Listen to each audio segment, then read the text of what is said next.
लोकसभा निवडणुकीमध्ये तिरंगी लढत होणार आहे। भाजपकडून मुरलीधर मोहोळ, काँग्रेसकडून रवींद्र धंगेकर आणि अपक्ष म्हणून वसंत मोरे लढणार आहे।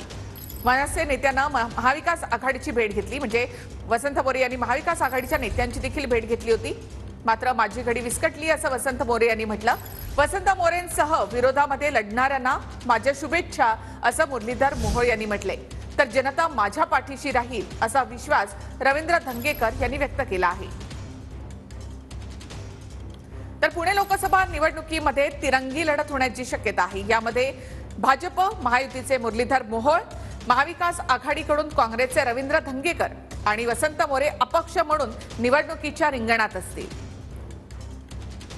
मला वाटलं की वसंत मोरे इकडे आला तर भूकंप होईल आणि हा भूकंप कुणी कुणाच्या मनामध्ये तयार केला हे सुद्धा कळेल। सगळ्या गोष्टी मला ऑन रेकॉर्ड आहेत माझ्याकडे की बाबांनो तुम्हाला त्रास होत होता म्हणून मी पक्षातनं गेलो। हा मी पक्षातनं गेलो तरी पण तुम्हाला त्रास होतो। मग मी त्या गोष्टी आता कुणाच्या बोलायच्या, कुणी कुणाला कुठे मिठ्या मारल्या, कुठे मिटिंगा घेतल्या, त्याच्यानंतर काय परिस्थिती उद्भवली हे मला कदाचित एवढं वाटत नव्हतं की साला पक्षात गेल्यानंतर पण इतका त्रास होऊ शकतो। ते वसंत मोरे असं म्हणतायत की 10 वर्ष झालं भाजपच्या हातामध्ये पुण्याची सत्ता होती, मात्र भाजपनं शहरातला विकास केला नाही। खरं तर या मुद्द्यांवरतीच मी पुणेकरांचे प्रश्न घेऊन लोकसभेची निवडणूक जी आहे अपक्ष लढवणारे त्यांनी महाविकास आघाडीकडे उमेदवारीची मागणी केलेली होती, ती त्यांना मिळाली नाही। मात्र ते असं म्हणतात की मी एकतर्फी निवडणूक जी आहे ती पुण्याची होऊ देणार।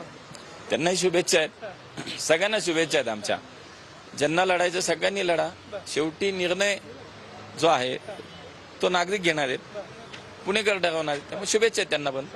मी काँग्रेस पक्षाच्या सर्वांचे आभार मानतो। कालपर्यंत सर्वजण उमेदवारी मागत होते, आज ती उमेदवारी स्पर्धेतून माझ्यासारख्या कार्यकर्त्याला मिळाली।